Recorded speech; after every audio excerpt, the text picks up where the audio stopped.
Good evening, everyone. Welcome back to our next session of our Fire Ecology of Oregon Forest webinar series.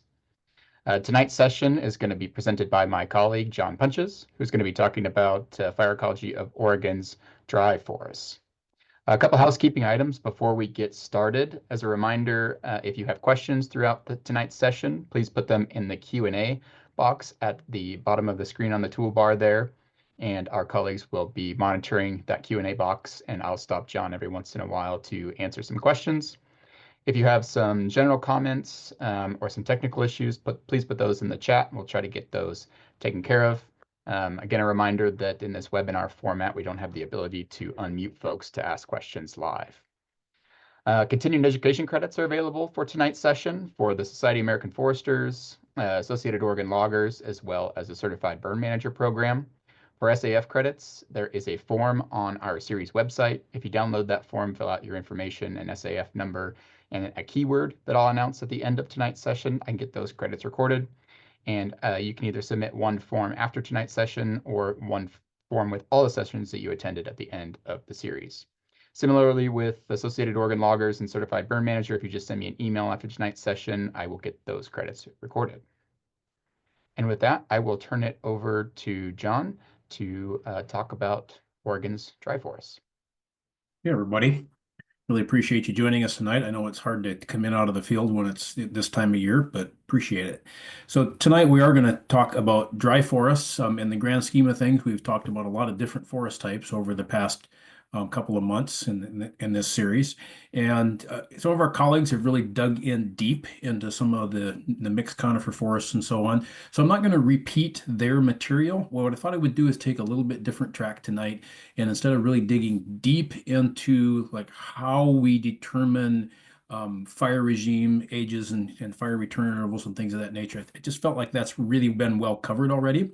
So I wanted just kind of focus tonight more on what I would refer to as the fire adaptive traits of some of the species that are engaged in these different forest types, and just kind of get us thinking into kind of the bigger picture of how these forests are developing and how the role that fire plays and how the different species respond to that. So we're going to spend most of tonight talking about ponderosa pine, one of my favorite fire adapted species.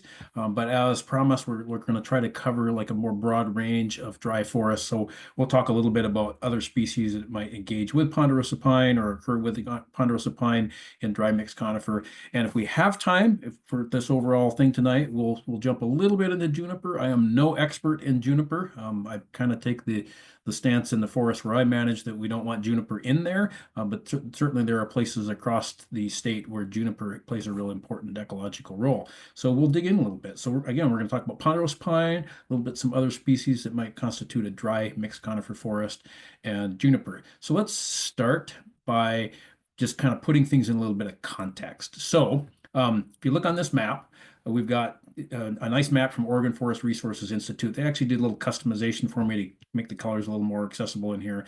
And what we've got are some areas that just show different forest types around the state. So a big kind of U-shaped band here of mostly Douglas fir and then mixed in with some other species in some spots. And depending on whose map you look at, this can be really variable over here. There's some really wet forests along the coast. There's the kind of high and cold forests along the crest of the Cascade. And, I mean, anybody who lives around here will know that once you pop over to the east side, this is the rain shadow. And so most of the rain gets dropped as the clouds and weather masses are pushed up over the Cascades here, and then once it hits the east side, there's not much moisture left, and as those air masses start to come back down, they heat up again, their humidity drops, and so there's just not much much moisture that gets dropped anymore. So we've got this band of what this particular map shows is that this is a band of ponderosa pine in here with some patches of lodgepole in different areas. And then we've got kind of the grayish stuff in here is juniper dominated areas. And we've got some areas in here again with ponderosa pine in the light green, kind of stretching all the way up into the Blue Mountains and the Wallowas. And then some patches within it that in their original OFRI map, they talked about this as either being Western larch or Douglas fir, but really in the areas that we see, this is some of your kind of dry mixed conifer forests. forest, right? So this is the area that we're looking at. And again, I always tell students in the classes I'm teaching that all maps are wrong, but useful. So this gives us a sense of where these forest types might be, but it doesn't really hone us in exactly. Like we need to be looking at that right at your location to be exact.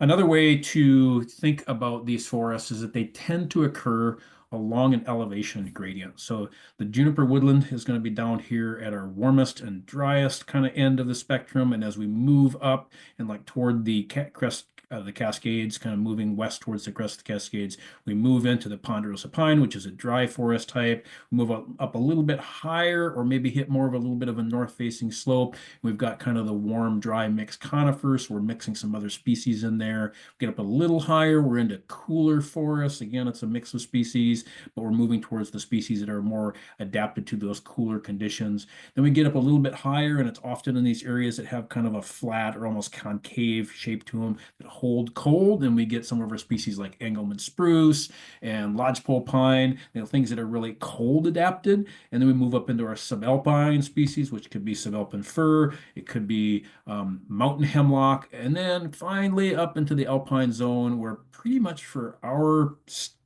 part of the world, that's going to be either white bark pine, or if you're over in the Wallowa Mountains, there's like three little patches of limber pine that have somehow survived and are kind of relics from much earlier times, right? And these have different implications for fire regimes. We'll kind of touch on that a little bit as we move farther into it, but just kind of think of those as occurring along a gradient. And we've talked already about all of these in previous webinars. And today we're kind of covering this whole big range here. And next week, Lisa is going to come and talk to us about the stuff that would maybe occur over here, which would be sagebrush steppe, that I think is really important for us to consider. Okay, so another way to look at this, and you may have seen this chart from our, I think, really good management guide that we have for Eastern Oregon. Manual 12, Ecology and Management of Eastern Oregon Forest. Don't get caught up in the Eastern Oregon part. It works for everything east of the Cascades, and you might even argue that it would work pretty dang well for Southwest Oregon as well. This one, it shows several different things, but really what's important in here is like the bars kind of going this direction, because this shows the range of temperatures under which this particular species can survive and thrive, right? So Western junipers down here on the hot end, and by the time they get terribly cool, they just get outcompeted. Ponderosa pine, look at that range. It has a huge range of temperatures in which it can operate. So it can be anywhere from very warm to actually quite cold, right? And then incense cedar, we find incense cedar down towards like along the east side of the Cascades, really common when we're down in the Klamath Falls area, but you can find it all the way up into the forests that are along the east side of the Cascades up into Central Oregon. Douglas fir, another surprisingly big range. And remember that this is the east side Douglas fir, either known as interior Douglas fir or Rocky Mountain Douglas fir, so a little bit different than the west side coast Douglas fir. Sugar pine, we don't see a lot of that anymore. It's been pretty well harvested out many years ago, but you find some of it again along the east side of the Cascades, particularly once you get down into the Klamath Falls area. Western larch, another surprisingly big range. We show it as higher up, but the reality is like it can be way down into the ponderosa pine kind of temperature scale as well. Lodgepole pine tends to be up here in the colder end. Grand fir needs kind of cool, moist conditions, so it's pretty sensitive. We don't show white fir on this particular chart, but it would fall right here in the same place. They kind of share an ecological niche. We don't have a lot of western white pine left in the state, and that's been pretty well harvested out, but where you find it, it's up here at these little bit typically higher elevation, cooler sites, then Engelmann spruce, and then on up kind of into those alpine type species, okay? So again, just kind of help us think about what species should we find in any particular location. So really, like any place that these species overlap with ponderosa pine, we can find those same species. So in our ponderosa pine forests, yes, we're going to find western juniper, particularly on the dry sites.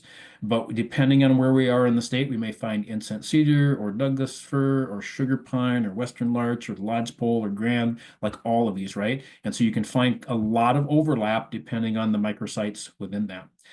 Another way, and maybe a little bit more useful, is to kind of map it out this in this format. So in this particular graph, what we're seeing here, I guess it's an illustration. What we're seeing here is that we've got the this range of moisture stress. So that's a combination of how dry it is and how, well, really how dry it is, like how drouthy it's going to be. And this is your temperature in here, which really refers to like the number of growing days. So think of this both as a function of temperature, but also like how long is their growing season. So these subalpine forests are going to be down here in the corner where they have moist conditions and very cool temperatures and probably also a short growing season. And then over here at the opposite end of the spectrum, the original chart showed oak woodland. I put western juniper in here as maybe even a little more tolerant of heat and drought, and I think that's probably correct. And you can just see that we've got our mixed conifer. This is really what I would call the warm dry mixed conifer in here. These are also mixed conifer mixes, and then ponderosa pine out here. So all this is what we're looking at today, is this kind of part of this overall scale in here. And it's helpful to think of these kind of ecologically, where are these likely to be? So for any particular location on our warmer and drier sites, we're going to see this kind of mix of species. Okay, so let's turn our attention more directly to ponderosa pine. Um, Ponderosa pine is not just ponderosa pine. There are actually, to date, 4 named subspecies of ponderosa pine. I don't know if that surprises anybody. Here, East Side Oregon, we have ponderosa pine subspecies ponderosa. So we actually have ponderosa pine. If you go over to Western Oregon and down into Southwestern Oregon and down into Northern California, their subspecies is a little bit different. That's the Benthamiana. And I would argue that even right here, you see this spot in here. So that's like the Willamette Valley. And there's been some talk of whether the Willamette Valley ponderosa pine is maybe yet a 5th subspecies. So hasn't been quite like determined yet, but it definitely has some interesting characteristics.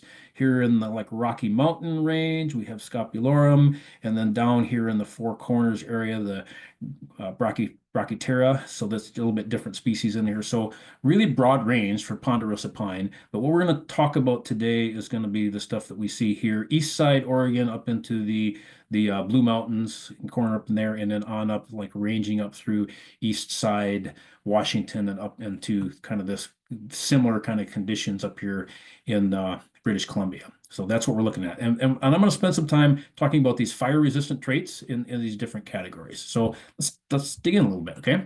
So I want to start with bark. So we've all noticed that ponderosa pine bark, it kind of has its own characteristics, right? So it is, if you look at older trees, they tend to have fairly thick bark, and that bark thickness is helpful at insulating this layer right in here. That's the growth layer that provides new layers of wood each year and new layers of bark each year. It's the cambium layer. It's a growth meristem that wraps around the circumference of the wood, and so produces wood to the inside and new bark or phloem to the outside. So that's a really important thing. If fire comes through and heats through the bark or burns through the bark and kills that, you'll get a dead spot and a fire scar there, right? If it happened too broadly, it would girdle the tree and kill the tree. So thicker bark is going to make for more protection. This is a relatively young tree, so not terribly thick, but you get into the older trees, the really old ones can have bark that's several inches thick down at the base, right? You've probably also noticed that ponderosa pine bark is really flaky. It's easy to flake little chunks off of it, right? And that actually has an adaptive strategy. And I'm gonna go into a little more detail on that. So let's just start with some more thought about bark thickness. So this is a chart from way back in 1986. That's a long time ago now. It doesn't seem all that long ago for me, but it's a long time ago, right? And so on this one, this is giving tree diameter and then how long it takes for heat from a fire to penetrate through the bark and kill the cambium. Remember, that's that growth layer around the outside of the wood, okay, just underneath the bark.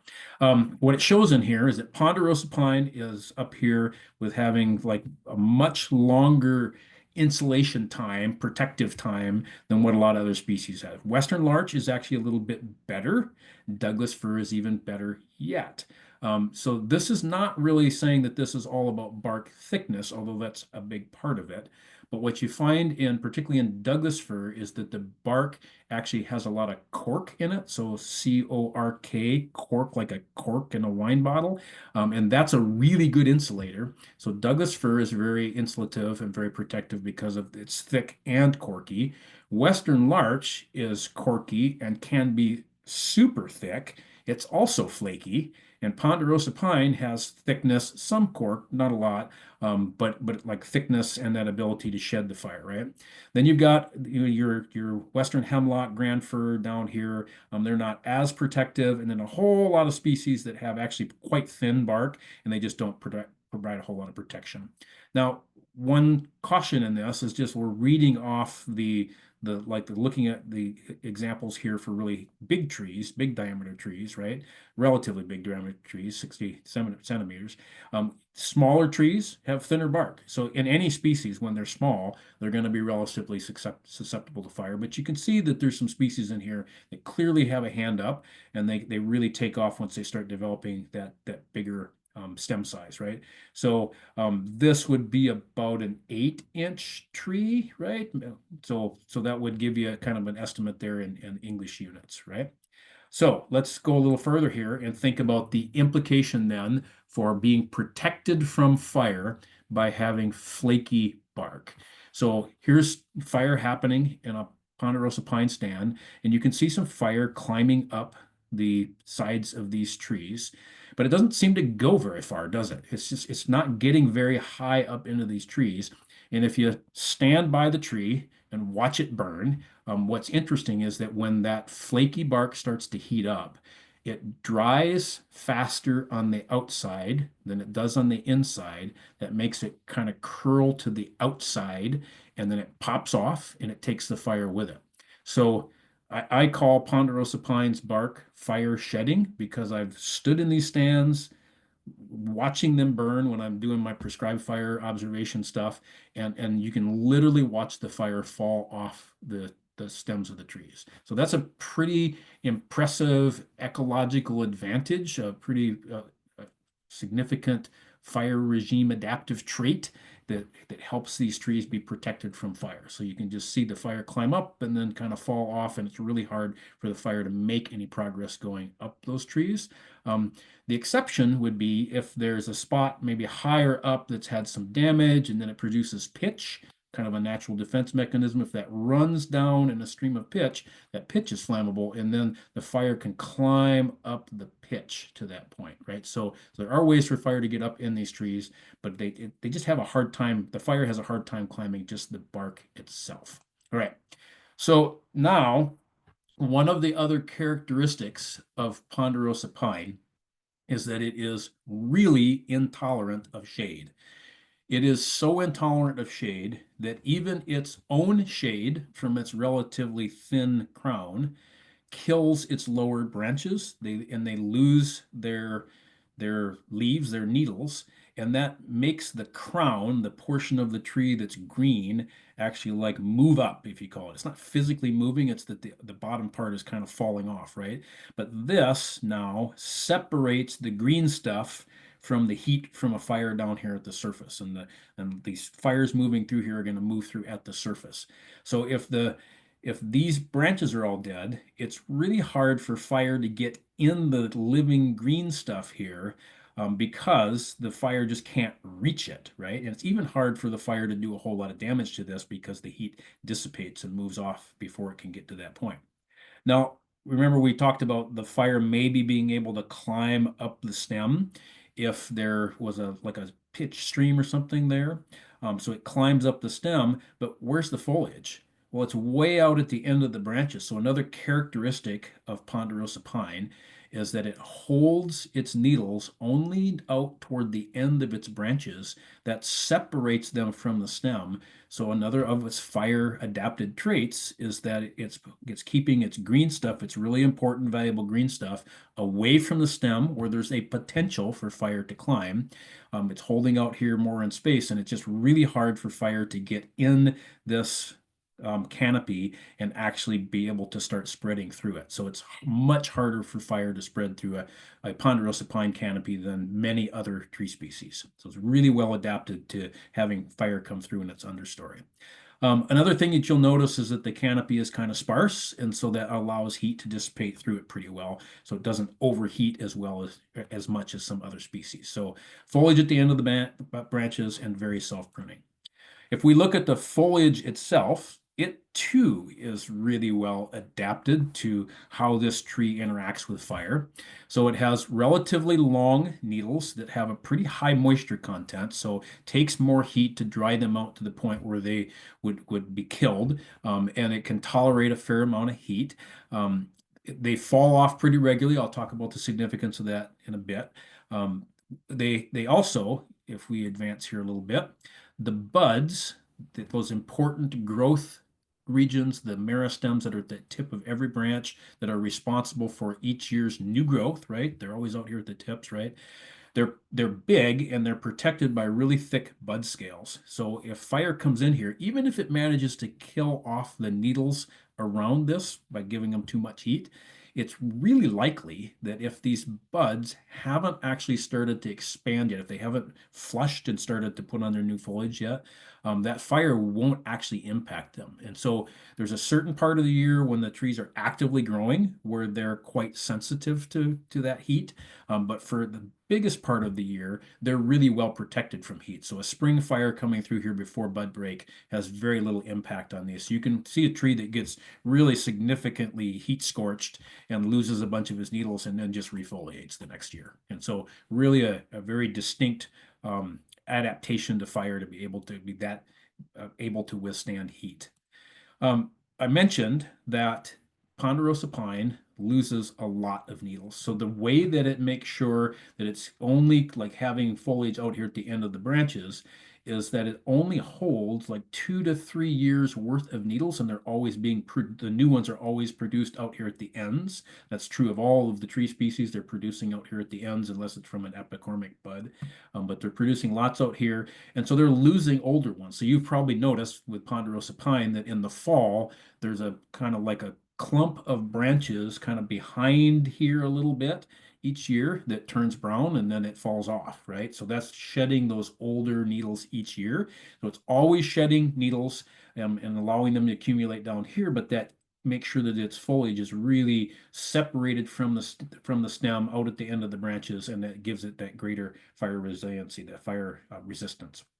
Now, this actually has an implication too. The amount of stuff that's down here on the ground means that this species makes fuel for the fire that burns underneath it on a regular basis. These are very flammable needles. Now, we're going to like dig into that a little bit deeper in another couple of slides here. But for now, just remember that this process of producing lots of these relatively big needles also produces a lot of needle fall that's going to be surface level fuel down here for the future fire. All right, so these tree species, the ponderosa pine, is pretty deep rooted. If the soil is amenable to it, if it's kind of the right type and depth here, it'll form a really significant taproot. And so the ponderosa pine in its kind of native habitat, the way it likes to grow, native nature here, it has little patches of trees. It has trees that are more in the open here, right? So that means it's got to be able to withstand a fairly significant wind load and not blow over. And so having that deep rooted characteristic and that ability to really be wind firm is very important. So relatively deep rooted.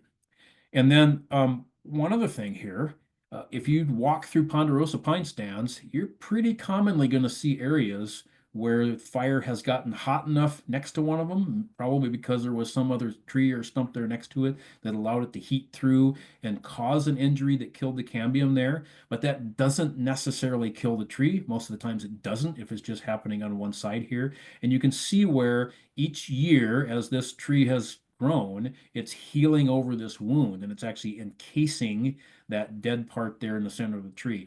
And if you remember back from other webinars we've held, I've talked about this frequently, that this wood in the center of the tree is dead. And so having this scarred in here doesn't really cause any damage, right? It just has to have these layers of new wood that are continuing to be able to move moisture. The stuff in the middle was like it's not using it for anything other than support. So just because it's blackened doesn't mean it's not useful. It's still there for support. And over time, this tree is going to grow over that. So it has this healing capacity for these fire scars. And it's pretty significant. We know that we can really look at fire scars and learn a lot about these histories. If you followed the earlier webinars in this series, there's been lots of discussion about the value of those fire scars and being able to form really good dating of when fires occurred in forest. Ponderosa pine is like the master species. Doug fir is proving to be really good too. But ponderosa pine is a go-to species for being able to date that. So here's fire scars, and they've been dated for specific years. And if you don't remember how that happens, go back and look at the webinar that Micah Schmidt did earlier in this series, where he dug in and told us, like, here's all the detail of how they do this dendrochronological dating and how they can match up between different material and kind of line up and cross date the things and go way back in time. So we can get good data on fire histories based on these tree rings to individual years, and we can go back hundreds and hundreds of years. So that's really important. Okay, so this gives us really great data. All right, so before we go farther, I just want to acknowledge that while we're talking about ponderosa pine, as I mentioned before, there's other species that commonly occur in these ponderosa pine stands. And so just a few common ones here. So I mentioned incense cedar, and incense cedar is a species that, when it's young, it looks like it probably should be pretty sensitive to fire, but by the time it gets very old, it has thick bark and its lower part of the stem clears off, it self prunes, and fire for some reason doesn't really like to carry through the crown of incense cedars. I've been amazed as I've really tuned my eyes into incense cedar surviving in areas that have had really severe crown fire. And a lot of times, like the Doug fir is dead, everything, all the other species are dead, and there's a bunch of great big old incense cedar in there that look like they just didn't even have fire at all. And so they're really resistant to that. So this is another species that can really perform in these hot, dry sites. They're very resistant to fire. Up in my neck of the world, up in the northeastern Oregon area, the Wallowa Mountains, the Blue Mountains, we have quite a good population of western larch, and I mentioned that it shares a number of characteristics that are similar to ponderosa pine. A lot of times when you're looking at the bark of western larch, if you're not careful, like you just glance at it, you go, oh, that's a ponderosa pine because it has that same kind of orangey color. It's kind of flaky. If you look down lower, you'll start to notice that the stem has a little bit kind of a different characteristic. And if you look up higher, you go, oh, the foliage is completely different, right? But it has that same characteristics of thick bark. It's actually quite resistant to heat. It's got a more of a corky nature to it. It's very thick, and it too is a species that pretty rapidly starts to make a nice clean stem. So the base of the crown lifts. So it's hard for fire to get up in here very far, and it grows in a lot of similar areas. We very often find it as an early cereal species, so something that grows in kind of as a pioneer species following disturbance, and then it'll persist there with ponderosa pine for long periods of time. So they're both tree species that can get to significant age, not uncommon to find them 400, 500 or more years old. And again, they'll have their foliage way up high, so it's really hard for fire to get in and cause any damage to that. Western larch is interesting in that it is a deciduous tree. And so even though it's a conifer and it has needles, it drops those needles every year. They're little short needles, but it makes quite a load of fuel that accumulates underneath. And then a couple more that you may not think of as much. East Side Oregon has areas with oak. This is a picture from up around Hood River, and there it's pretty common to find ponderosa pine, so you're hiding back in there, with oak. And so these oak pine savannas or oak pine woodlands are pretty common in that area. And again, those are two species that are well adapted to fire and actually probably experience pretty frequent fire through here historically. And then one more that maybe you don't think of until you like ponder it a little bit, but quaking aspen is a really common co-occurring species in ponderosa pine areas. It's going to have microsites. It needs more of a moist site, but very often we'll find it like at the base of a hill where we get a little bit of like resurgence of moisture that's kind of coming down that hillside, kind of collecting there. You'll find it in riparian areas. We'll find it in areas that have a little pond or something like that. And so we'll find these little colonies of quaking aspen. And if you've seen fire burn through this stuff, there's times of the year when the foliage will burn pretty readily. But it's a very thin bark species, and so it kills the portion of the quaking aspen that's above ground. But unless that fire is really, really severe, it doesn't kill the root systems. And so the fire actually stimulates a massive regrowth of quaking aspen, and it's part of that species regeneration process. So this is not a fire resistant tree, but I would say that it is a very fire resilient species. And so fire comes through, kills off what's above ground, and then restarts the process with new material. And that's really an important habitat and food issue for a lot of wildlife species. So I want to stop there and see, Jake, are there any questions for me yet about these species?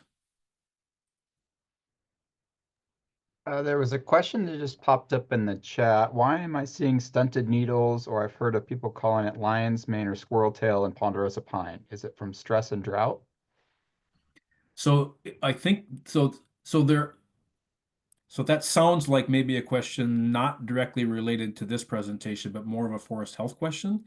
And I would need more information and maybe some pictures of that if that's a question like specific to somebody else's tree. There are some diseases that will cause that, and then I'd be happy to respond to those. But I would need like them to like contact me by email or by phone, send me some pictures so we can look specifically, and then I can determine whether that's elytroderma or whether it's an insect doing that. There's some common things that can cause that. No, that's great. I think Okay. that's it for now, so I think you're good to keep going. Okay. So with this kind of set now as our baseline, let's dig into a little bit more detail. So I'm not going to do a bunch of these charts. You've seen a bunch of these charts, but remember that because ponderosa pine is so good at recording fire scars, and we have this great technique by which we can date those scars using tree ring analysis and doing the dendrochronology, we can get really good determinations of when fire occurred in certain places. This paper by Andrew Merschel, remember Andrew was one of our speakers earlier. He's done a ton of work in this. And he released a paper in 2021 that compiled results from a whole bunch of study sites throughout the dry side, right? So all kinds of stuff, and even down into southwestern Oregon, right? I put this paper, it's one of a handful that I think are like really key papers on our website. Some of the other folks from previously have put a ton of material on there. I gave you something more focused, so there's like a half a dozen things that I think would be really useful to you. But this is one of them. It's a really good paper that helps us think about how fire behaved in these different contexts here in the dry part of our state and up into the dry part of Washington. And you can look across these sites, and these are reconstructions of higher fire history that showed that the fires were relatively small, less than 10 hectares, which would be about 25 acres, right? So point reconstructions that are saying, these are areas where we think the fire was less than about 25 acres, right? And then point and other reconstructions where we think it's bigger than that, so something bigger than 25 acres, right? Lots and lots of fires, and the way that Andrew lined these up is down here on each of these little charts in here. The bottom part are the driest sites, and the top parts are the most moist sites. So dry to moist, dry to moist, right? So his point was in this, in ponderosa pine dominated sites, if they're on the dry end of the spectrum or even the more moist end of their spectrum, there is lots of fire. There's just lots of fire for any particular tree. There's lots of fire. I went through and I calculated a bunch of these, and it was really common to see fire return intervals for any one of these particular trees that were like in the 12 to 18 year range, right? So really commonly across that, right? And it didn't really matter whether it was the smaller fires or whether it was the bigger fires. In fact, maybe even these bigger fires were even like that was more frequent in there, right? So lots of fires across both of these, right? Until you get to here. So what happens there? Well, that's about 1910, and a lot of these are these study sites are on national forests, and 1910-ish in national forests is when the Forest Service really started to focus on fire suppression, on putting out fires. Now, it's clear that there's some places where like the fire regime kind of slows down even before that, right? So we know that there was stuff happening in the American West that had to do with the interruption of the number of fires, the amount of fire that Native American populations, indigenous populations were able to put on the ground, right? So some of the reduction in fire is occurring in some places even before that particular Forest Service policy went into effect, but you can really see it after that. So essentially, fires stop in many of these forests with a few exceptions. Um, but fires disappear from those forests. We've got this long period now of fire no longer being in these forests. But we just went through this whole big list of how ponderosa pine and its associated species are really adapted to fire. So there's probably some implications for that, right? So let's dig in a little bit deeper into some of the stuff that was the output of this particular paper. So historically, so this period before we turn off the fire machine, right? Fire rotation, the amount of time it took for fire to kind of burn across any particular landscape. It's not the same as fire return interval, but it's kind of a similar idea. Like how long does it take for fire to occur across that landscape? About every 15 years, fire was occurring across these landscapes, right? So burning across the landscape.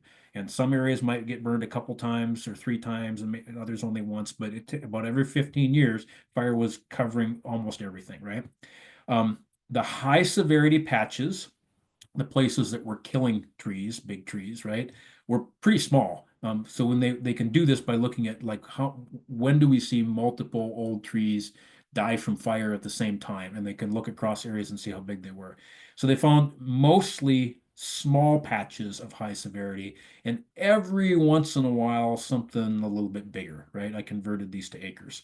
Um, so mostly the trees that they would find in these stands were large fire-resistant trees. So ponderosa pine, incense cedar, maybe an occasional Doug fir, definitely western larch where it grows, right? So these large fire-resistant trees, that's what was there. So lots of those across the landscape, lots of fire, really frequent through those things. After this, they've done lots of research looking at like our actual fire histories and things like what we know now from records. The fire rotation now has been pushed out to 209 years. And so instead of fire burning across the landscape every 15 years, like everything pretty much getting touched by fire every 15 years, now it's taking a couple hundred years for fire to burn across the landscape, right? When it does that, it burns at higher severity. So now instead of having little tiny blocks of high severity stuff where it's killing lots of trees, right? About a third of what's burning across our landscape now in these areas is high severity fire, right? And if we think about some of the other implications, and we'll see this as we look at some more slides here, we're seeing lots more small trees. Instead of like mostly large fire resistant trees, we're seeing lots of small trees, and a lot of those are of species that are not resistant to fire. So we really change the dynamics here, okay? So we would characterize these fire ecologists, fire scientists, fire people would characterize these species as occurring within this band of red stuff in here that is the frequent low severity historical fire regime. So lots of fire, really frequent across these, so like coming through. But the idea is that it would be low severity. But when we keep fire out for a long time and they build up lots more trees and lots more kind of connection between the trees, then we're more likely to push these to things that would be more akin to these higher severity fire regimes. Okay, so I want to take a little poll here at this point. Let's see if I can remember how to do this. Let's launch. So I want you to answer this poll. Do you think that given ponderosa pine's affinity for frequent fire, were its forests historically structured as really uniform, even-aged, as a mix of ages and sizes, but pretty dense? Were they cohorts of ages and sizes in patches across the landscape, but pretty uniform within each patch? Or were they a combination of some individual trees, some small trees in groups, some like clumped age over here, some age over here? Were there some openings in there? What do you think? Thank you for responding.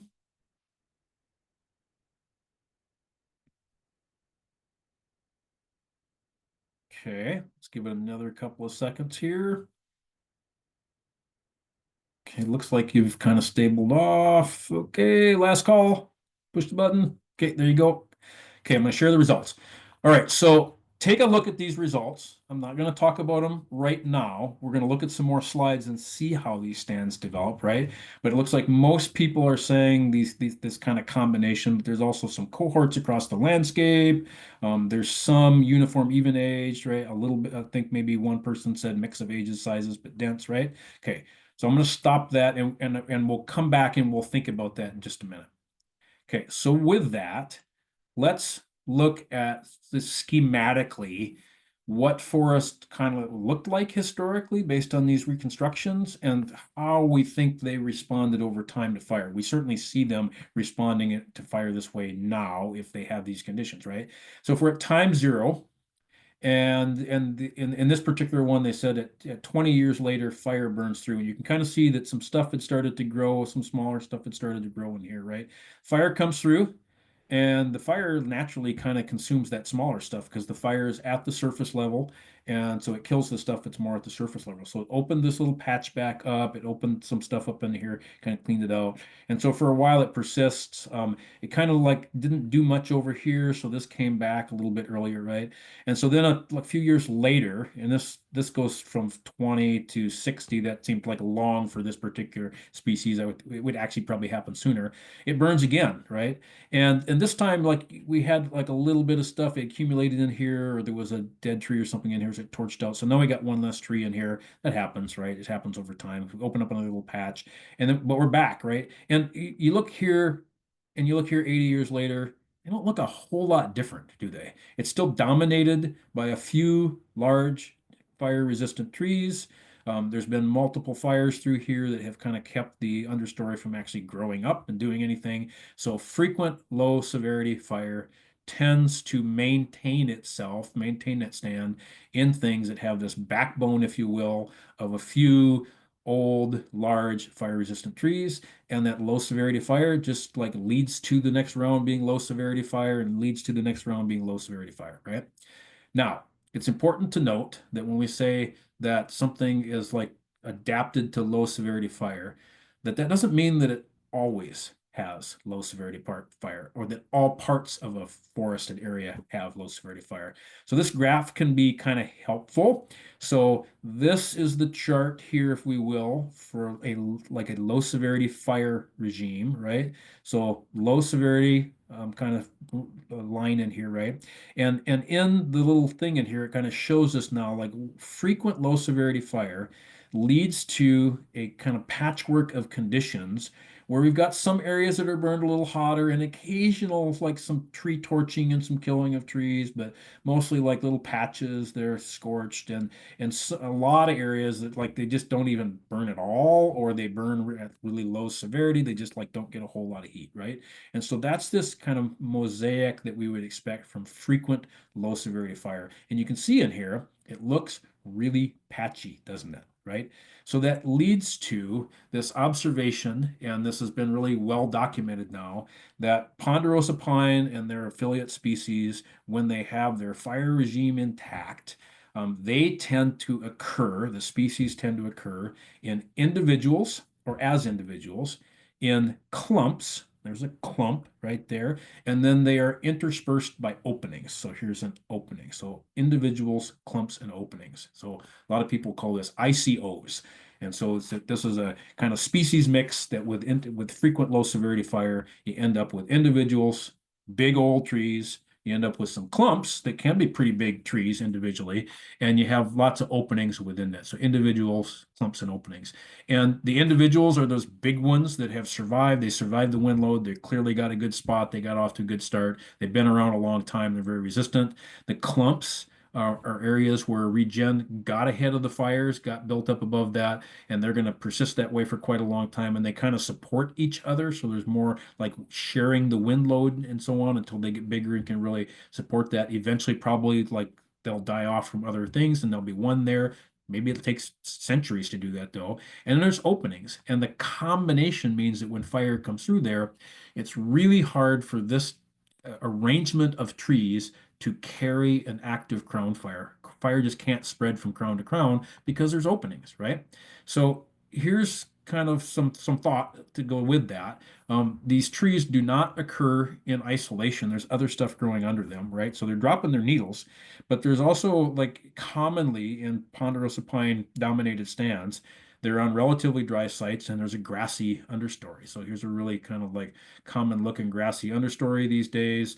Unfortunately, these aren't all native grass species. Maybe it also includes some forb species. So we've got some balsam leaf arrow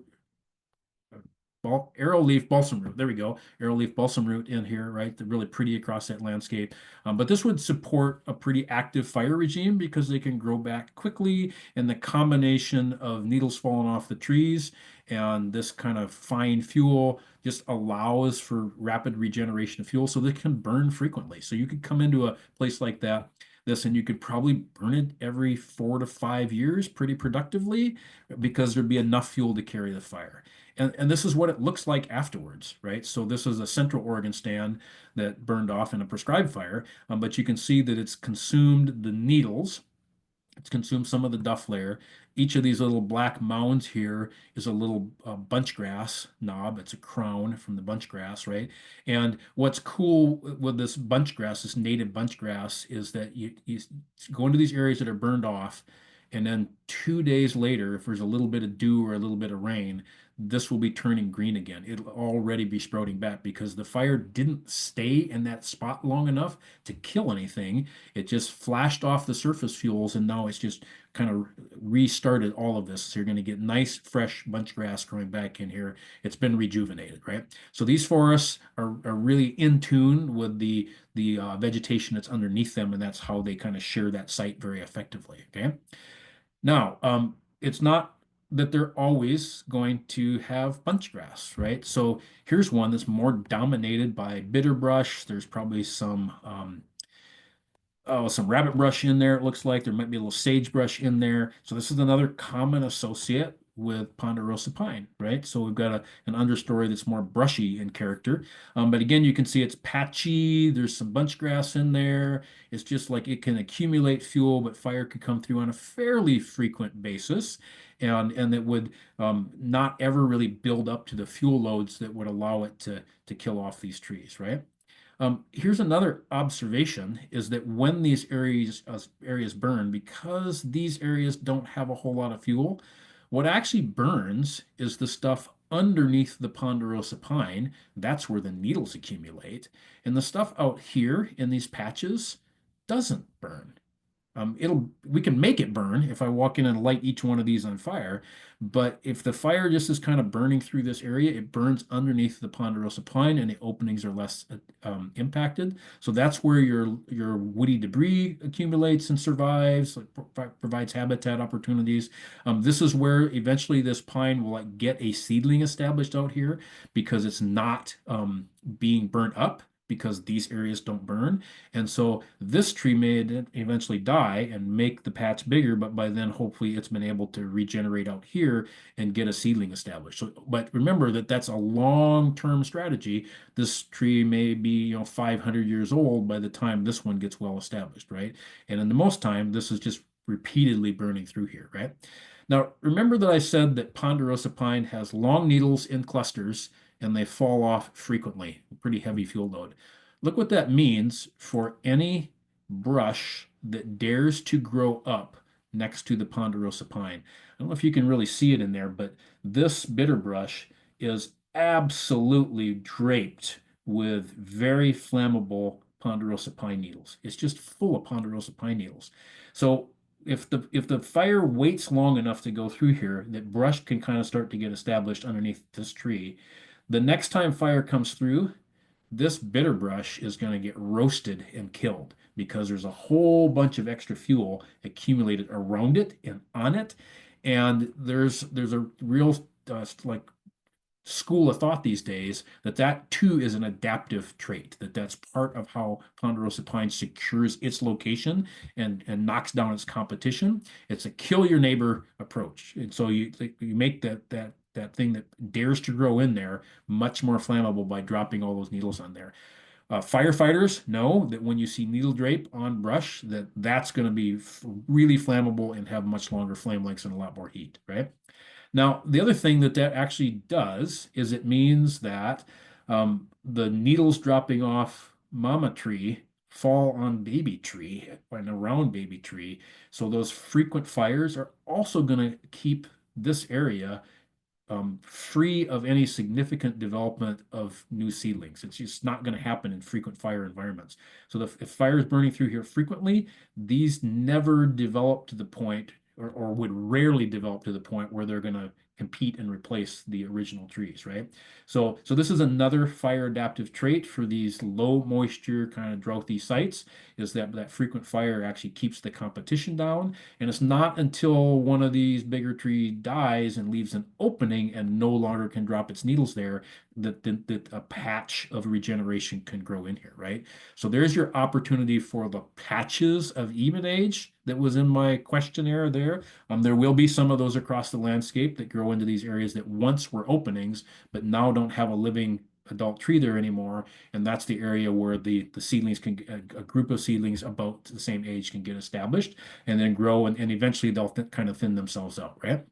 So note here again that we've just got that characteristic of fire under the trees, which keeps that area really pretty clean and not a bunch of stuff in there. And then here's that more characteristic opening where your brush is going to get established, where your seedlings are going to get established, and that really kind of moderates the landscape here. So we have openings, we have individuals, we have some clumps. You see that ICO kind of thing across the landscape. And now you can kind of see how it maintains itself as such and keeps it from all converting to stuff that has a heavy brush or fuel load underneath, right? In the prescribed world, we'll call that drip line consumption. So everything underneath the drip line of the trees, the place where water would drip off the outside edges, kind of theoretically, right? But drip line consumption, there's more needles there, so those are the areas that burn, right? Let's do a couple more, and then I'll ask for some questions here. With frequent fire, those needles burn off pretty frequently, so they never really build up to the point where they start to decay and turn into duff. So duff is that mostly decayed or partially decayed organic matter from leaves and little sticks and stuff like that.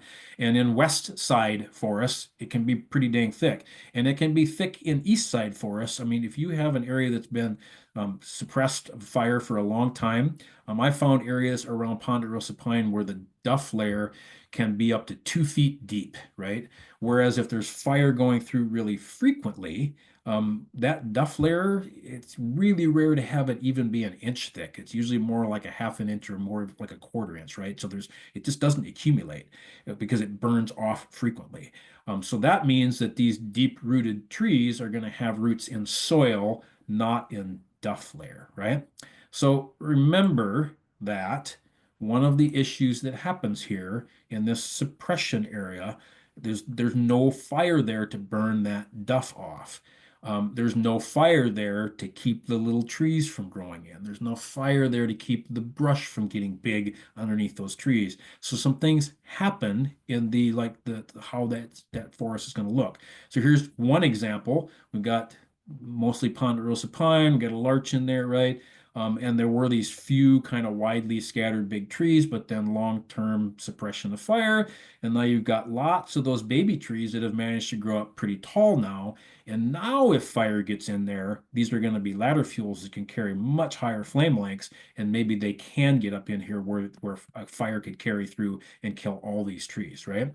And this characteristic of seeing a lot more trees across the landscape and having like all these things that used to be openings kind of disappear and get filled up with trees. That is a really common feature. So here's an old Osborne photo from a big collection that was done. And you can see lots of areas that are in different stages of recovery from fire, and they're very open. And then, roughly 100 years of fire suppression. And here's what we get. So lots more trees in there, really filled in. I don't know if you can see, but there's lots of reddish looking foliage in here. So this site can't support all these trees. There's a lot of insect damage and bark beetle activity going on in here that's naturally thinning out these stands. So there's just a lot more fuel. So now a fire burning through there could really carry through that because it's very much connected. A couple more, and then we'll take questions. I mentioned that without frequent fire, we're also going to build up deeper duff layers. So here's an example where we had a deeper duff layer. You can see that there was much, instead of that just like flashing off and you've got this kind of like grayish area that's just that charred stuff on the surface, much deeper ashy material in here, a much longer burning, hotter fire. Those slow moving fires and the accumulated duff can actually put a lot of heat into the soil. Heat into the soil is then going to be more impactful to the roots of these trees. This was a prescribed burn, and in this particular prescribed burn, a couple years later, when we came back, those trees had been stressed enough that about a third of this stand had died, right? From the heat load, from just having that much accumulated material on the ground. So it just been too long in between when we did the burn. Now, the good side to it is you look at this relative to some of those other photos, there's actually a lot more trees here than what this site should have. So losing a third of them to the fire was not actually a bad ecological outcome. It was part of what the management plan was for. And so it was okay, but it's like the reason it did that is we had that heat accumulation into the soil. This is a little bit different story. So in areas where we're looking at doing ecological restoration, we're often very interested in those remnant, old, big, like early cereal, fire resistant, fire tolerant trees, right? So here's a big ponderosa pine, and you can see that it's been so long since there's been active fire in there until recently. There was a recent fire that went through, but there'd been a long enough period that Doug fir grew in around this and really occupied this site, right? So this big old pine that had a lot of time to build, become a big tree. That was a dominant tree on that site when there was frequent fire, and then a long period of fire suppression allowed this to grow into something very different. So a lot of stress on this tree from having all of this stuff around it, and now there's a really deep layer of accumulated duff that gets burnt off. So I've got another poll here, I think. Yeah. So let me pull up another poll. I want to ask you guys a question here. So polls. Where's my polls? Here we go. Launch the poll. So what's the danger to the large or old pine from surface fire? Is it that the fire is going to climb up this stem and ignite its foliage? Is it the fire gets past the bark and through the scars and can burn the tree? Or is it the roots in the accumulated duff can be killed, stressing the tree? See what you think. Let me know what you think. We never, ever have enough time for these classes.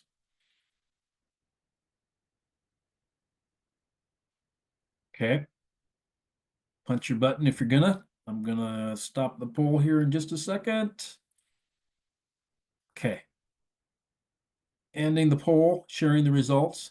Okay, almost all of you said that the roots in the accumulated duff can be killed and that stresses the tree.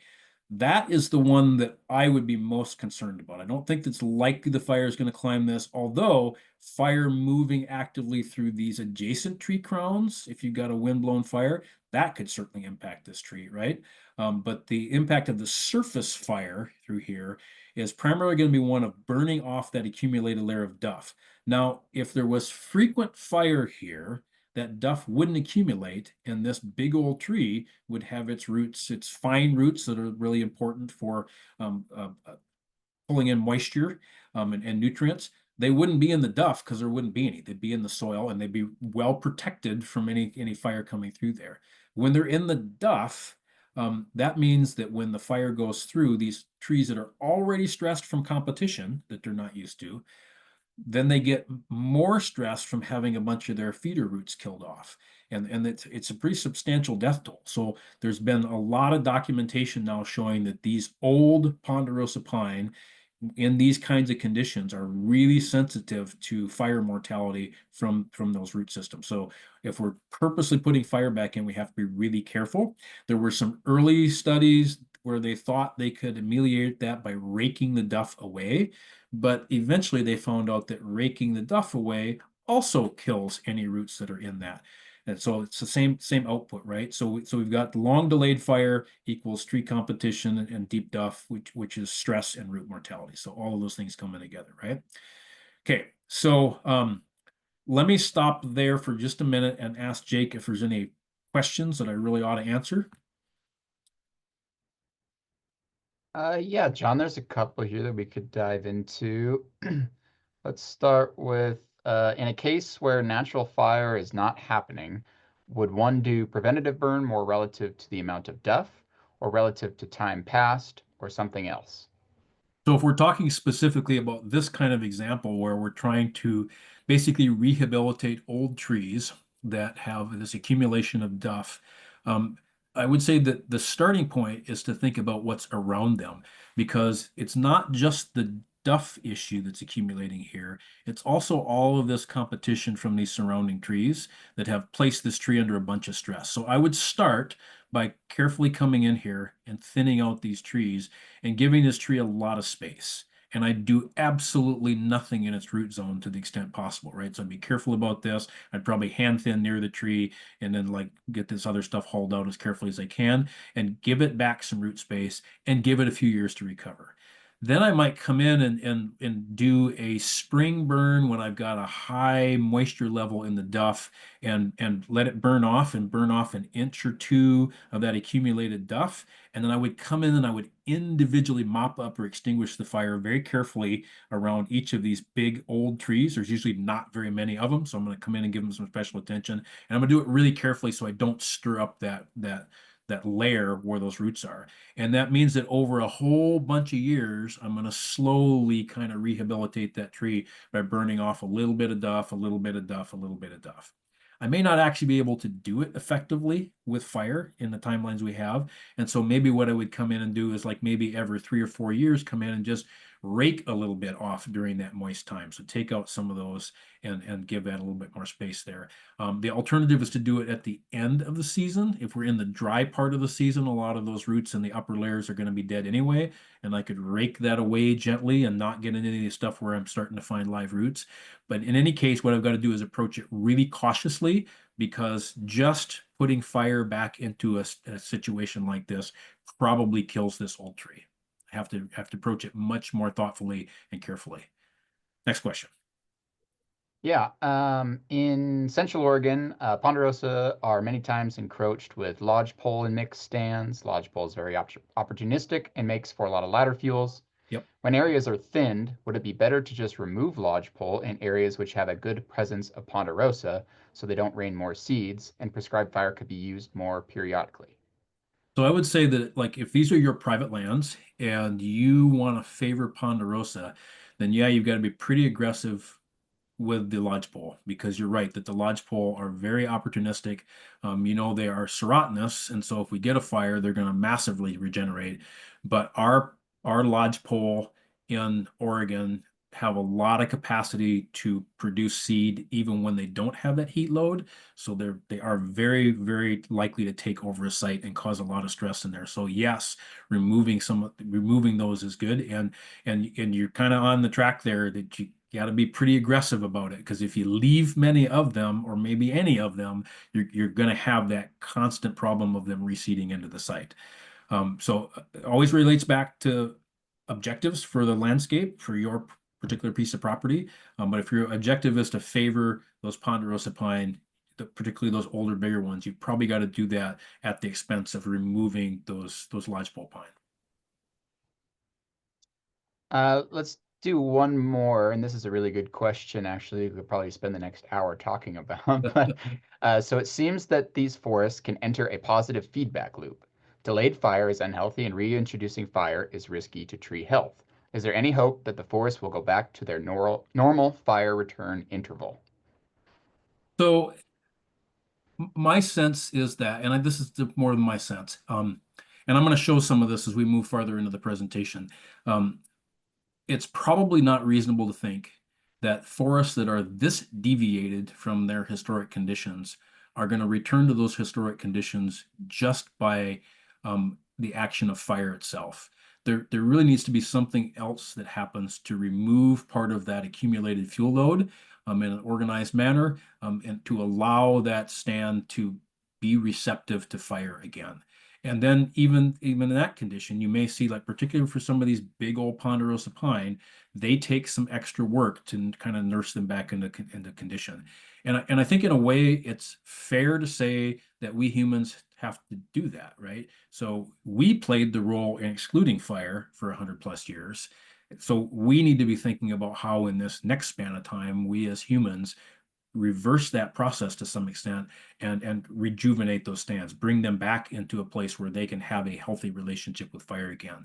Um, Most stands, many stands, that can be a relatively easy process with some thinning, and then some appropriate burning, and we can move them back to that. But yeah, we're going to talk more about this, and I've got some slides following. So maybe let's jump into those, and then we'll see Yeah. how we're doing for time. So okay, so anytime we are pushing the length of time before fire returns means that we're going to have changes in those vegetative compositions, right? So here's an example where the return interval was long enough in the stand that the bitter brush got quite a bit larger than it would if it had frequent fire. And so now we've got, much longer flame lengths, much more heat. That's going to put a lot more stress on these adjacent trees there. We're going to see more crown scorch. We're going to see maybe some more heat into the soil, although this is primarily going to be radiative energy going up in this particular case. But if this now has enough accumulated fuel, enough continuity of fuel that the fire can kind of move across this landscape and have fairly significant soil impacts, what that favors then is the next batch of species are ones that are really good at coming back into these hot fire disturbed areas.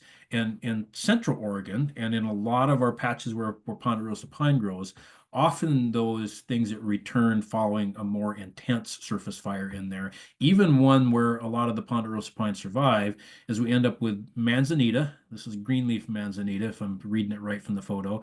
And this is snowbrush. So this is one of the ceanothus species. And this is really flammable at certain times of the year. This can be really flammable at certain times of the year. If this is greenleaf, if this burns again, this is likely to regenerate from its root collar, so it'll come back pretty quickly. This one probably gets killed and doesn't regenerate from its roots, but it is absolutely a prolific seeder. It makes lots of seeds, and those seeds can persist in the soil seed bank for centuries. I remember being taught that it would last in the soil be viable for about 300 years. I've seen some more recent stuff that's saying, no, it's more like 400 or even 500 years.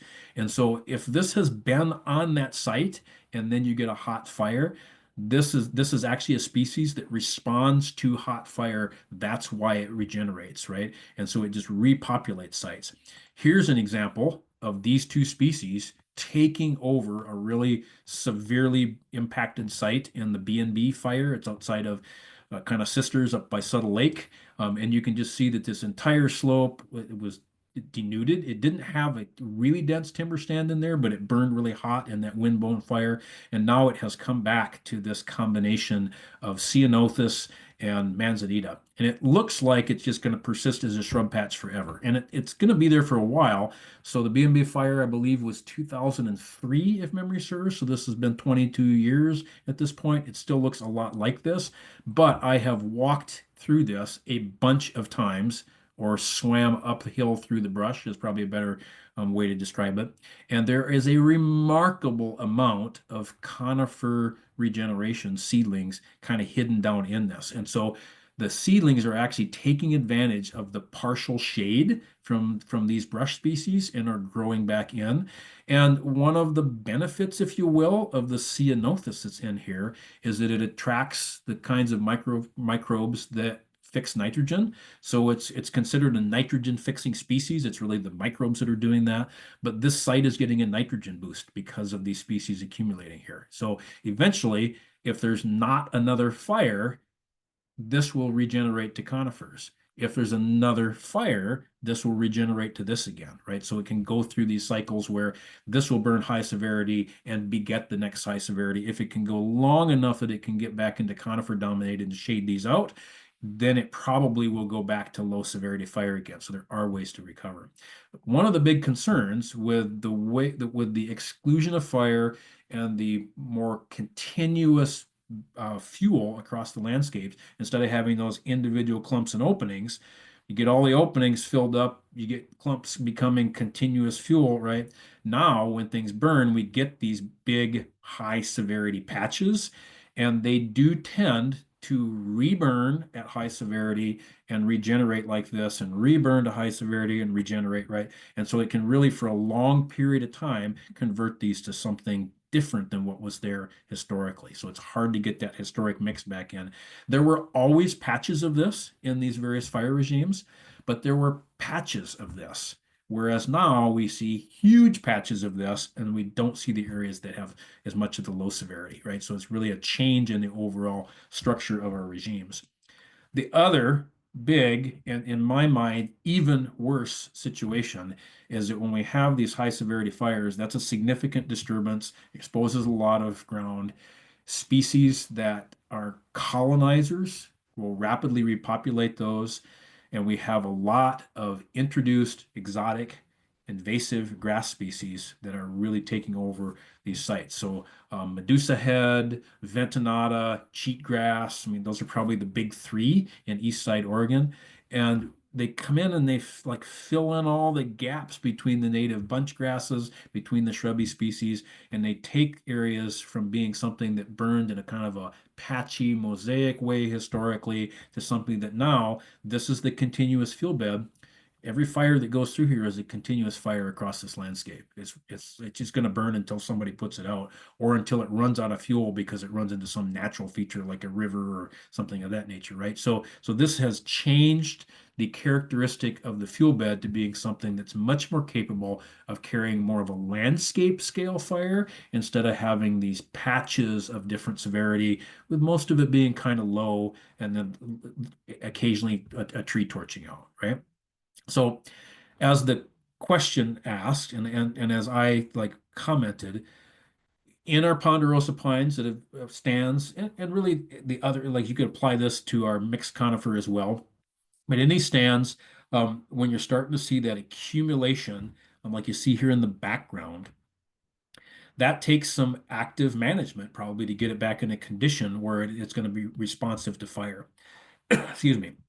So this stand has had some mechanical thinning. It's had a little bit of thinning in here where they removed a few of the trees that were big enough to actually like harvest and haul off.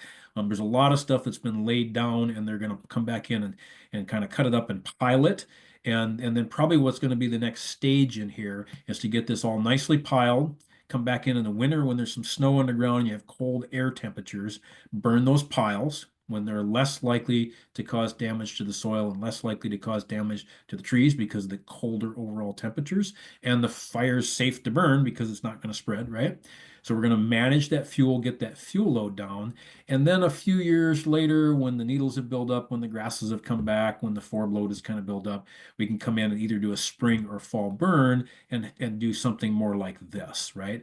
And I think this actually looks really nice from an ecological perspective because I have individuals, clumps, and openings, right? So the thinning process, followed by the management of that slash, followed by now putting a surface level fire through there, takes it to something where we can expect it in the future. If we put fire back in it on a fairly regular basis, we can maintain it in this condition. And this is very akin to what was historically there.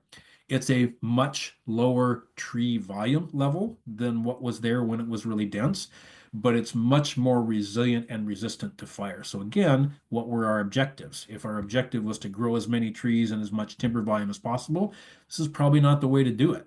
It's not the way to do it.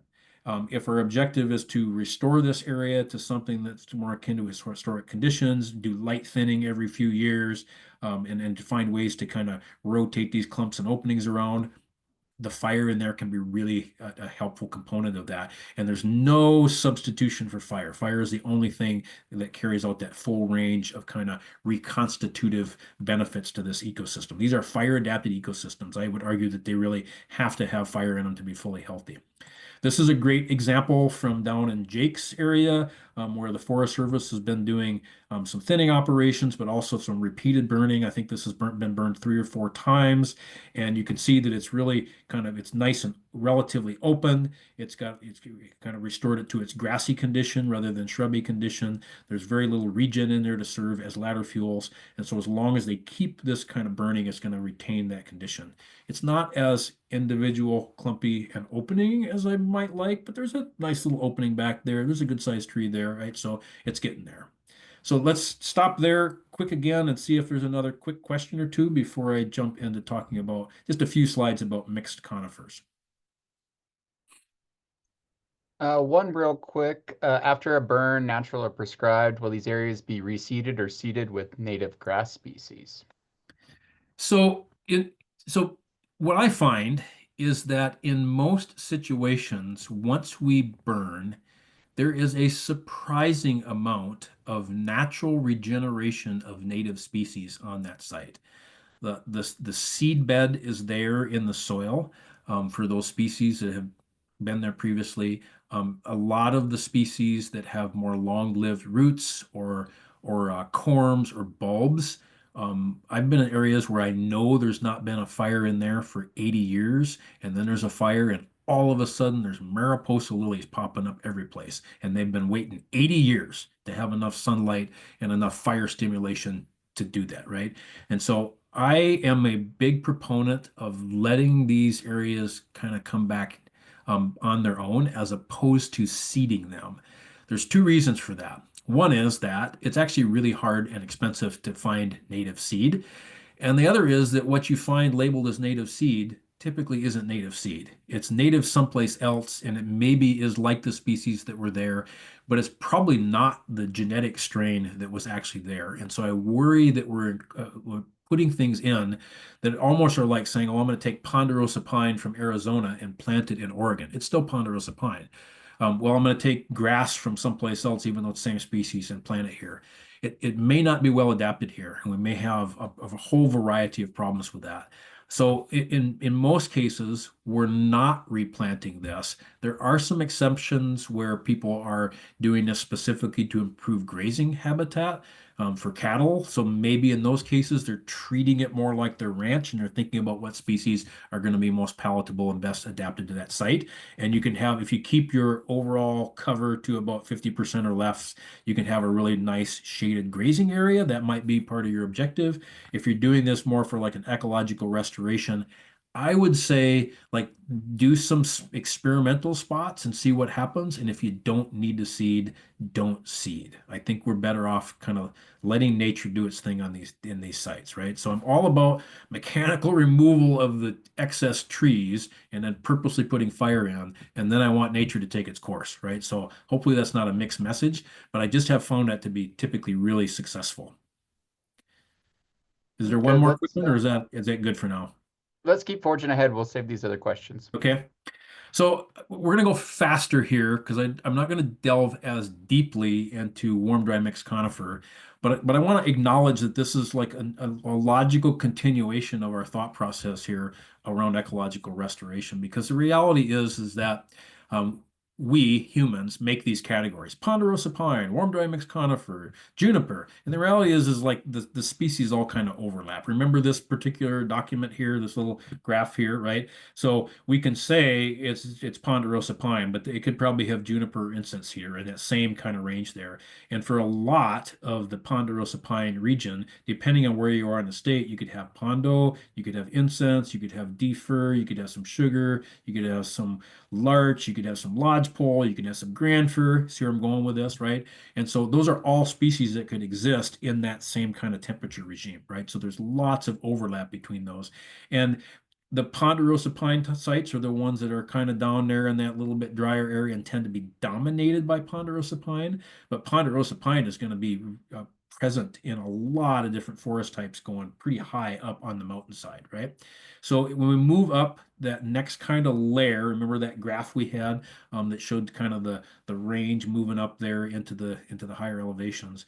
We move out of the ponderosa and we move up a little bit into this kind of warm, dry, mixed conifer. If you look at what overlaps in here, so yes, we've still got ponderosa pine. If there was larch there, we've still got larch kind of in that region, right?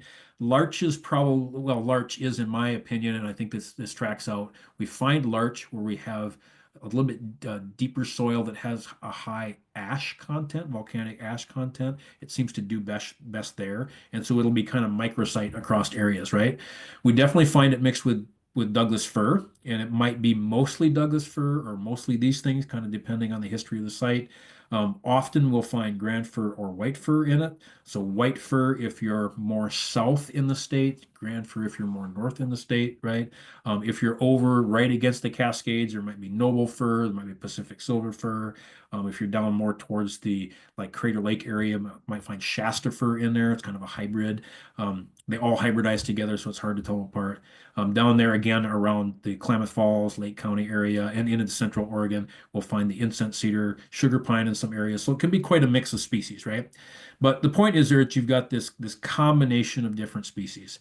There was this really good paper, and I dropped this in well, it's actually referenced in the latest edition of Life on the Dry Side. They did a really cool study here where they looked at where is it potential that these different mixed conifer forests could occur in Oregon, and we're interested in dry pine that we just talked about and dry mixed conifer. So the purple is the pine, and you can see where we talked about that. And I warned you that in that other map, I didn't think it really characterized very well these sites that are not so much like dry pine anymore, but they're more of a dry mixed conifer. So there's a lot of areas in here that are dry mixed conifer. Here's some dry mixed conifer. There's just a lot of those areas across the state that are this kind of next stage up. And as you get higher, you get into more of the cool, moist forest, right? So kind of a logical trend. And again, we showed them along this kind of range. So we've gone from talking about this and we're moving up into this, but there's logically going to be a lot of overlap here. And we make these as humans, we draw these lines, but there's no lines in nature, right? It's just this gradation from areas that are mostly ponderosa pine to mostly kind of a more of a mixture of species, right? And as we move up in this kind of elevation, maybe our fire regimes get a little bit longer, our fire return interval gets a little bit longer, but notice that these are both characterized as having a low severity, um, frequent fire regime. So that's really kind of characteristic of these two. So they're really just kind of extensions of each other is the point that I want to make. And you can see that here's one that we burn, and it was really historically maintained by frequent fire, and it behaves very much like a ponderosa pine stand. We've got a like this little grand fir got pretty well scorched out in here. That's a good thing. I didn't really want that species in there because they can kind of take over, make a lot of ladder fuel, right? And so we can see through this stand that by having the fire returned into it, we're killing off some of the small seedlings, we're opening the area, and the combination of management and fire is really allowing us to make it something that has individuals, patches or clumps and openings, right? So I think it's really kind of useful to have that combination of active management plus surface level fire, right? And again, it's going to follow the same kind of process. So this was, pictured here maybe as being primarily ponderosa pine, but look, there's some Doug fir in there, right? So that I think that other species is supposed to be. Robert Van Pelt draws the best tree images of anybody, so a lot of us steal his images and use them. And when we look at this kind of thing again, this was another frequent low severity. And maybe because it's got a little more biomass in it, it gets more like this every once in a while, or just has a little more of this red and yellow in it, but it's really going to be patchy. Now, same deal as with ponderosa pine. If I interrupt that fire process, that return interval, I'm going to see more accumulation of other trees in here, right? So here's a really common characteristic or image, if you will, of a warm, dry mixed conifer forest. I've got Doug fir in here. I've got ponderosa pine. It's that combination of the two species mostly. There's some other stuff in there as well as you kind of move through the overall stand, but this gives you the picture here, right? So instead of having these individual big trees, some clumps of big trees, some openings, maybe a little patch here and there, I start to fill in all of those gaps. If I let the fire go long enough, and if there's a seed source, I start to get more of the grand fir or white fir, which is a really effective ladder fuel. So now I've really turned this something into something that's going to burn more aggressively, and I have a much higher risk of that same situation, right? So I showed you this picture earlier because it's one of my best pictures of a big old Douglas fir impacted like in its root zone. But this is actually occurring in a dry mixed conifer forest. You can see big Doug fir back in here. So this guy is actually like almost 5 feet in diameter, but there's some 4 foot open grown Doug fir in here that were coexistent with this tree for hundreds of years before fire was shut off in that regime, right? So same kind of situation there where we've got, we're losing the fire in these stands, and so we're just not having that pulse there to clean things up. And it also means that when we take fire out of these systems, these areas that would have been fire maintained as more open start to be encroached by the trees. So we lose the openings because the trees are encroaching into this, right? And we end up with this potential again for large, high severity patches. Okay. So I'm going to give like really quick a couple of notes about juniper. Again, I'm not an expert in juniper, but we're almost out of time here. So what I want to say about juniper is that we envision juniper as being a dry site species. And if you throw juniper in your wood stove, it really burns, right? And it just seems like something that is this pitchy, this kind of aromatic that it would really want to burn, right? And to a large extent, it will, right? So I'm going to skip the poll, but historically, where we found juniper was in kind of scattered patches of juniper woodland in places that were kind of rocky, scabby, and didn't really support fire as much. And now we're finding it encroaching and creeping down into areas that did support fire, right? So fire exclusion in these areas has really allowed it to move. It's also like probably being facilitated by cattle grazing that can kind of stir up the sites and break through the biocrust in these areas and allow for more seeding in there. So there's a lot of stuff. I put a really nice OSU publication on juniper in our website materials. So go there if you're really interested in juniper and you can get the full scoop, right? So here's another kind of example of these areas where like historically this would have been sagebrush sagebrush with some bunch grass in here, with some rabbit brush in here, and fires through here would have been kind of patchy. There probably wasn't a lot of juniper accumulating in here. There was either fire enough to keep them out or they just didn't seed in. But now, as you get more of them creeping in across the landscape, you're not building the patches that knock them back down where fire burns. That allows for more seeding in here. And in this stage, if fire can get to them, they are flammable. They'll burn. And they'll cast embers when they burn, so it can make fire kind of leap ahead of itself, right? Here's an example in what historically probably was a more frequent fire landscape, and so it's a lot more grassy in nature. Now it mostly looks like cheatgrass to me, so it's going to be very flammable in nature, right? So frequent fire would have kept these out, except in these little patches where they were protected, right?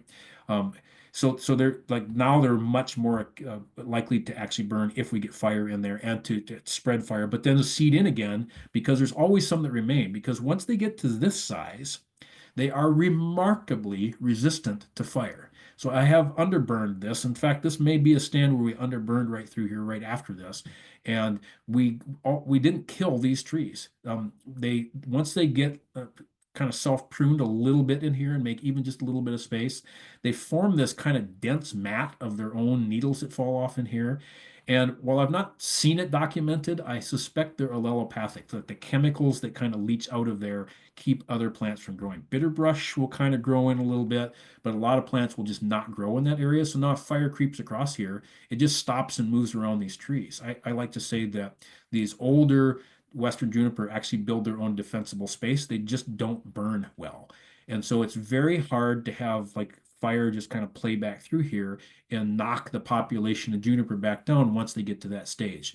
If there's fire intense enough to make this happen, this is a high severity crown fire that has really high severity across the landscape. And that's not what we're looking for in our restoration processes. So these are really challenging to deal with. In stands like this, it's more common that we're going to come in and cut and pile these, or some people are getting like inventive, if you will, and they'll cut down some small ones and stuff the branches under the bigger ones. That way, when fire comes through, there's something there to carry fire in, and you can actually get these to burn. So, really, kind of a challenging process to actually get those to be removed from the landscape through use of fire. You got to kind of work at it, right? So, lots of this and lots of encroachment. I just see so many areas where instead of having this occasional one that is big and fire resistant and the fire would move through frequently enough to kind of maintain that, we get this extensive invasion across the landscape. I've definitely seen publications saying that we have 4 times as much area in significant juniper as what we had historically.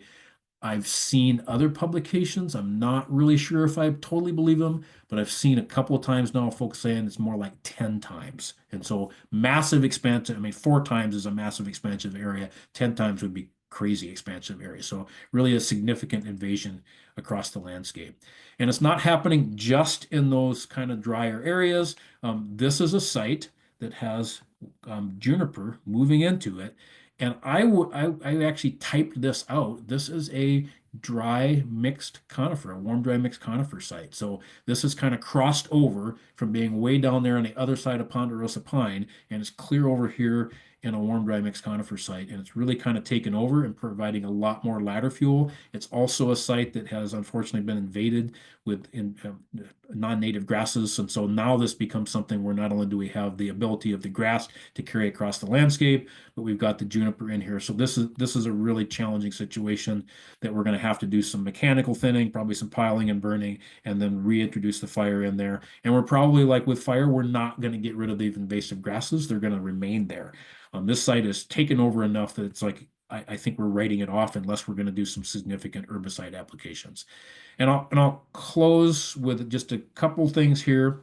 We should always remember that rivers and streams cross over all of these forest types, and that riparian areas are not immune from burning. And historically, like the studies that have been done say that they burn at pretty much the same frequency as whatever the adjacent fuels were, either because fire started adjacent and burned into them, or because fire started in them because of their higher fuel load and then carried into what was adjacent.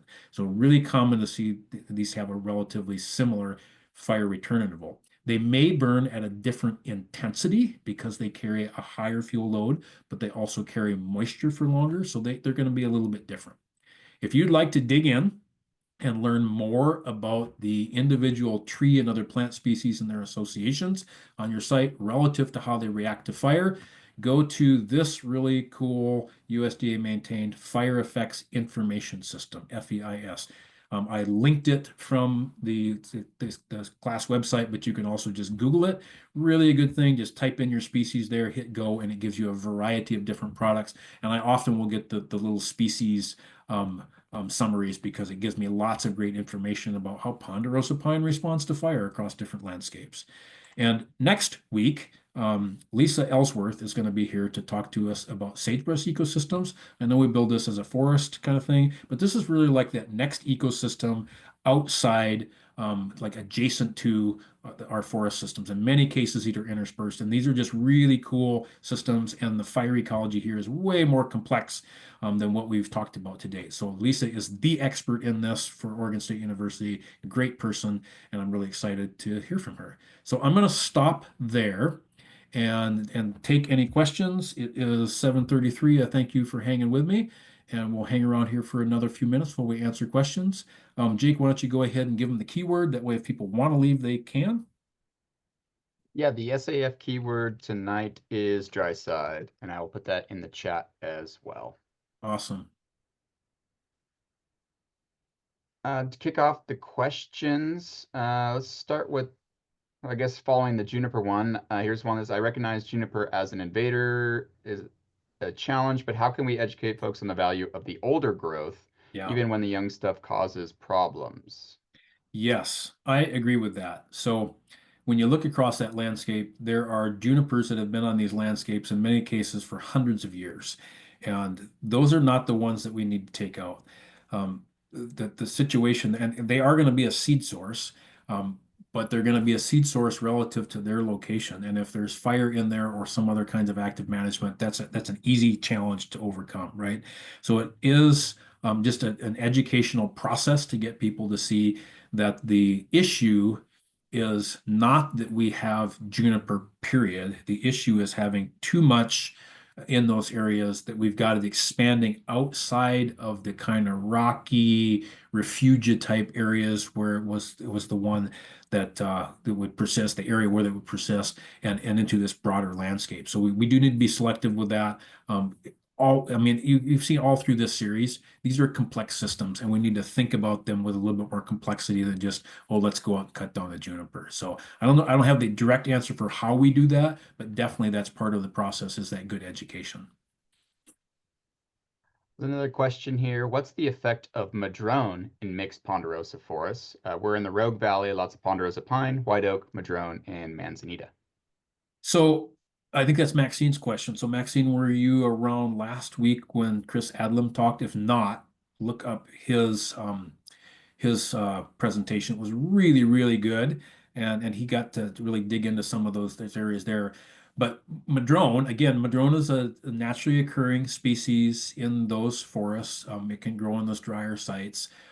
It has some really interesting characteristics. So it's thin barked, so you wouldn't think that it would be terribly resilient to fire. But it also regenerates really well from its stump. So its stump sprouts really well. And so it's a coppicing species. And so if fire comes through and kills it off, it'll make a new batch of, clones of itself, if you will, from its stump. So it regenerates that way.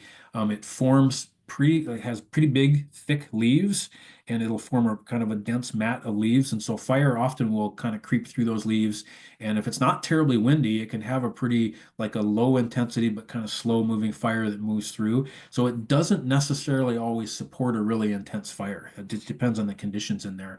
So those were areas too that burned frequently at low severity, and I've seen lots of madrones that actually survived that frequent low severity regime to get to great age, right? And so it can survive even though it's a very thin bark tree species. So very interesting. One of the really cool things about madrone is that its roots actually exude chemicals which often allow them to, over time, kind of melt their way, dissolve their way through rock. And so they will penetrate into really rocky areas and get deeper into those areas to access moisture that's contained in the cracks in the rocks. And then Douglas fir, which grows on those sites, will grow its roots alongside the madrone roots and be able to get in there into those same spaces to get water. In the process, the Douglas fir roots, which have a lot more root pressure, they're able of like growing in that tight space. They make more pressure and they crack the rock. And so the combination between the two species takes places that are really kind of too rocky to grow trees, and they turn them into places that grow trees. That's a pretty cool ecological interaction between two species. Another question: is herbicide application the only way to get rid of cheatgrass? So cheatgrass is really quite challenging. It's hard to burn in cheatgrass and actually end up with less cheatgrass. Um, there's maybe a little bit, but it produces so dang much seed that if you're burning at the time of the year, so in order to like knock back cheatgrass with fire, you'd have to get it when it was growing but hadn't yet matured its seed. So you'd have to kill it right there at that time when it would do that, right? So I've had some success in knocking back cheatgrass by burning early in the year when what I'm actually burning is the thatch from last year's grass and then doing it at the time when the cheatgrass has already like so it's a winter annual, so it actually germinates in the fall, overwinters, and then takes off in the spring. And so you burn it early in the year, and it's like it's got its stalk there, it's got its seed, but it hasn't matured yet. So you can knock it back at that time, and that can be a little bit effective. But the problem is there's already so much seed accumulated in that thatch that you probably didn't burn all it up. What you did is just cleared the ground, and now that batch of seed kind of rejuvenates. So maybe if you perfectly timed your fires enough times in a row, you could knock back that grass. The problem is it's an invasive, so it's really good at seeding in from a long ways away. So unless everybody around you is doing the same stuff, it's going to rapidly reinvade that spot, right? So the so what is being done with some of these invasive grasses is prescribe fire to get rid of the thatch, expose the grass, and then they're using an herbicide. There's a lot of work with an herbicide called Rejuvra, which is a pre-emergent herbicide, which they can put in there that keeps the seeds from germinating, right? And it doesn't impact our native bunch grasses because they're perennials. They've already seeded and they seeded a different time of the year. And so that allows us to like give those bunch grasses a chance to get established and better established on a site with the hope of kind of crowding out the invasive grasses. So there's some work and it's looking kind of favorable, but it's expensive and it's a lot of effort. It's a lot of work. And again, you got to do it kind of across the bigger landscape and keep on it. Here's a good question for you, John, that I was kind of saving. Does ODF offer assistance and or lead in prescribed burning on private lands? So yes and no. So assistance to an extent. So the Oregon Department of Forestry now has a program called Certified Burn Manager, CBM. And it's a program whereby um, educators are able to train people to play lead roles, kind of like mini burn boss roles for doing these burns on private lands.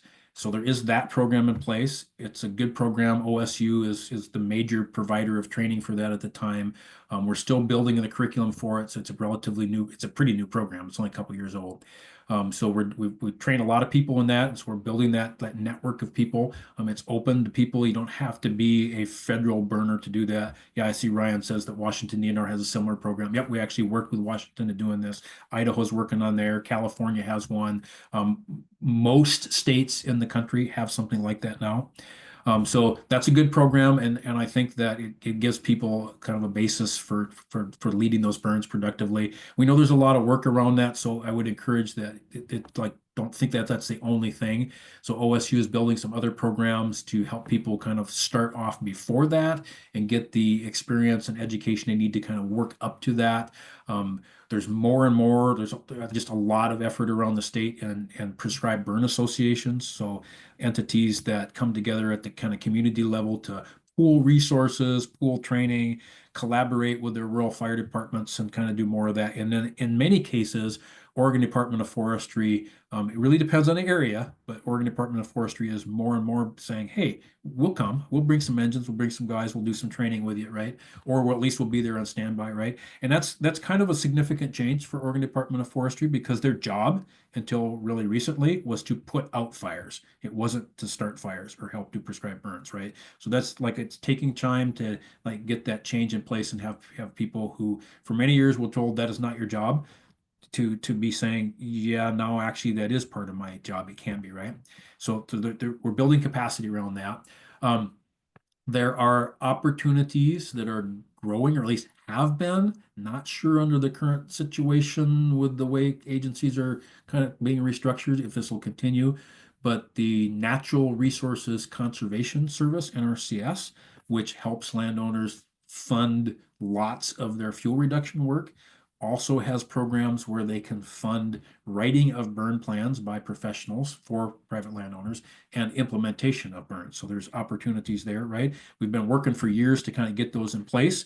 So hopefully the funding will stay in place for that. I don't know for sure if it will or not, but we certainly need that help for folks because particularly the first burns, there's a lot of work to get them in that condition where they're easy to burn. Once you've got them into that maintenance stage, they're pretty easy to do and it reduce the risk. The other thing I would say is that Oregon now has a liability pool to help like reassure private landowners about doing prescribed fire. So if you have a certified burn manager, or you are a recognized burn boss through a federal entity, or you are a legitimate cultural fire practitioner, you can register your burn before you burn through in the state's liability pool, and it's basically $1 million of liability insurance that you don't have to pay for.